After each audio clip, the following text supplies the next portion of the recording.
As missões, também chamadas de reduções, palavra que deriva do latim reducere e tem significado de conduzir ou ensinar, foram fundadas e organizadas por padres jesuítas espanhóis e são produtos do Programa Cristão de Evangelização. As 30 reduções ocupavam os atuais territórios do Brasil, Paraguai, Argentina e Uruguai.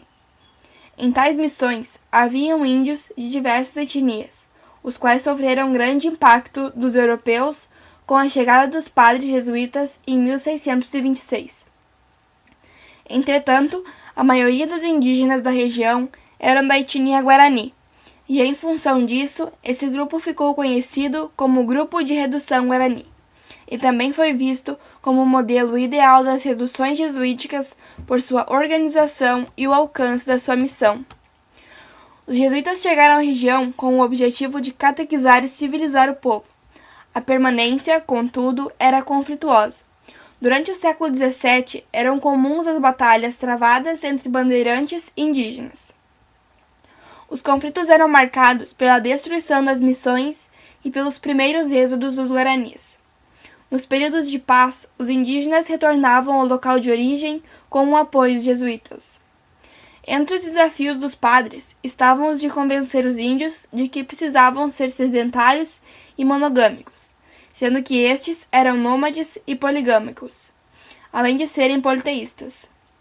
Alguns grupos ainda praticavam canibalismo em cerimônias fúnebres até o início da colonização. As missões sofreram sucessivos ataques, principalmente pelos mercadores de escravos. Como estratégia para livrar os índios, em 1818, os jesuítas propuseram que os indígenas se tornassem vassalos do rei. Os índios também recebiam treinamento militar, estratégia que foi aplicada porque a área não estava demarcada de maneira clara e foi alvo de disputa entre as coroas portuguesa e espanhola. Havia dois tipos de missões. As missões orientais estavam nos territórios a leste do rio Uruguai, na região que hoje é a fronteira com o Brasil. As missões ocidentais estavam na região que hoje é ocupada pela Argentina, nas margens do rio Paraná e Paraguai. No Brasil, a catequese missionária se iniciou no período da colonização, primeiramente com os franciscanos, que faziam um agrupamento em aldeias com a finalidade de fixar os ensinamentos, e posteriormente com os jesuítas, que tinham também a preocupação de proteger os índios do avanço dos bandeirantes. A catequese nas colônias seguia o ideal de evangelização, mas tinha que atender também os interesses e diretrizes dos reinos aos quais estavam ligados. Foi assim que, no Paraguai, um modelo de agrupamento missionário foi fortemente incentivado, devido à preocupação dos espanhóis em conter os avanços portugueses. No Brasil, a caça aos índios para que trabalhassem como escravos foi fortemente aumentada no período das bandeiras. No auge, a região dos Sete Povos das Missões comportou 30 mil pessoas. A organização assemelhava-se à estrutura dos povoados espanhóis, com uma praça central, tendo em volta as diferentes edificações. Num dos lados da praça erguia-se o complexo formado pela igreja, residência dos padres e o cemitério. A praça era um espaço cívico-religioso, com uma cruz latina em cada canto, tendo também uma coluna com o órgão do povoado. Aos domingos e dias santificados, os nativos realizavam procissões, jogos, danças e teatros. Na saída da missa, os adultos recebiam a porção diária de erva mate. Depois da refeição noturna, a comunidade se reunia na igreja para orar. Os Sete Povos das Missões. São Francisco de Borja. Fundada pelo padre Francisco Garcia, São Francisco de Borja foi a primeira redução das missões, a qual era uma extensão da redução de São Tomé, de onde saíram 195 pessoas para a presente redução. Nela trabalhou o padre José Bresanelli, que, segundo relatos, era professor dos índios aldeados e também um artista consumado em várias especialidades, como construtor, escultor, entalhador de altares e criador de cenografia sacra. O padre atuou em outras reduções, mas sua presença e seus trabalhos na redução de São Borja foram mais marcantes. E entre suas obras mais reconhecidas estão a estátua de São Francisco de Borja, em tamanho natural, e a de São Luís Gonzaga, localizadas na matriz de São Borja. Em 1707, a redução de São Francisco de Borja contava com 2.814 habitantes, sendo a redução que deu origem à cidade atual de São Borja, localizada na região das Missões, no Rio Grande do Sul. São Luís Gonzaga. Sua origem está na transferência de 1687 de 2.922 pessoas que antes habitavam as reduções de São Joaquim e Santa Teresa. O padre Miguel Fernandes liderou a fundação, de início chamada de São Luís das Missões. Em 1707, sua população havia reduzido para 1.997 pessoas. Sobreviveram até 1756, quando guaranis e jesuítas foram expulsos por tropas portuguesas e espanholas por força do novo território entre as duas nações estabelecidas pelo Tratado de Madrid em 1750. Com a expulsão e morte da população indígena local, apesar da heróica resistência liderada pelo chefe guarani Sepete Araju, a região passou por uma fase de abandono e estagnação até o século XIX, quando iniciou o desenvolvimento da atividade agrícola e pecuária, alcançando um momento de progresso que culminou com a emancipação política em 1880. O município, por estar situado na região das Missões, é valorizado pelo turismo, que oferece muitos pontos de interesse para os visitantes a partir da história local. Além disso, é lugar de belas paisagens, cortada por diversos rios, como o Piratini, o Ijuí e o Chimbucu. São Nicolau. A redução de São Nicolau foi fundada pelo padre Roque Gonçalves em 1626. Posteriormente, a redução foi expulsa por ataques dos bandeirantes de Francisco Bueno e passaram para a Argentina, onde fundaram a Redução dos Apóstolos, para onde afluíram refugiados de outras reduções. No segundo dia de fevereiro de 1687, estes povos se uniram e voltaram ao Rio Grande do Sul e refundaram São Nicolau. Perto do retorno do seu povo a São Nicolau, a região foi atingida por um ciclone e um incêndio, desastres que marcaram e destruíram boa parte das instalações, incluindo a igreja. Porém, logo após os desastres, a redução voltou a se reconstruir sua colônia, reconstruindo o templo em pedra sob a orientação do padre Anselmo de Lamata. A redução de São Nicolau chegou a possuir 7.751 membros em 1732 e deu origem à cidade de São Nicolau, região das Missões, no Rio Grande do Sul. São Miguel Arcanjo. A redução de São Miguel Arcanjo teve como seu primeiro fundador, em 1632, o padre Cristóvão de Mendonça. Essa, assim como as outras reduções, foi produto do programa cristão de evangelização e também se integrou ao grupo conhecido como Reduções Guaranis. Na época em que foi fundada, a redução era ligada à província jesuítica do Paraguai. O seu território pertencia à Espanha. Sua queda se deu principalmente em função dos conflitos que essa própria nação travou com Portugal pela posse da região e também a intensa campanha difamatória que os jesuítas sofreram no século XVIII, que levou ao desaparecimento da ordem, o que causou um abalo generalizado nas suas antigas fundações missioneiras. Consequentemente, habitantes da região, após atacados por bandeirantes, deixaram a região e se refugiaram em Concepción, no Paraguai. Em 1687, retornaram a São Miguel, deslocando em média mais de 4.195 pessoas. Cerca de 3 anos depois, a cidade estava quase completa, com a casa dos padres e mais ou menos 100 outras para os índios. Em 1697, a população crescera tanto que a redução teve de ser desmembrada. Então, São Miguel Arcanjo foi dividida, passando parte de seus habitantes para a nova colônia, e assim dando origem à redução de São João Batista, criada nas proximidades de São Miguel. A igreja, de importância e exemplo, contava com arquitetura barroca e foi construída entre 1735 a 1744.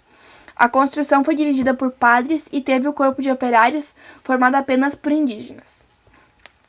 As ruínas da igreja são visíveis nos dias de hoje e pertencem ao município de São Miguel das Missões. Essas fazem parte do mais importante sítio arqueológico do estado do Rio Grande do Sul, o sítio arqueológico de São Miguel Arcanjo, que foi tombado como patrimônio cultural em 1938 e declarado Patrimônio da Humanidade pela Unesco. São Lourenço Mártir. São Lourenço Mártir foi o 5º povoado missioneiro dos 7 povos das Missões. Foi fundada em 1690 pelo padre jesuíta Bernardo de Laveja. Inicialmente continha 3.512 índios trazidos da redução de Santa Maria Maior, na Argentina. Porém, chegou a ter quase 7.000 habitantes, se tornando uma das maiores reduções.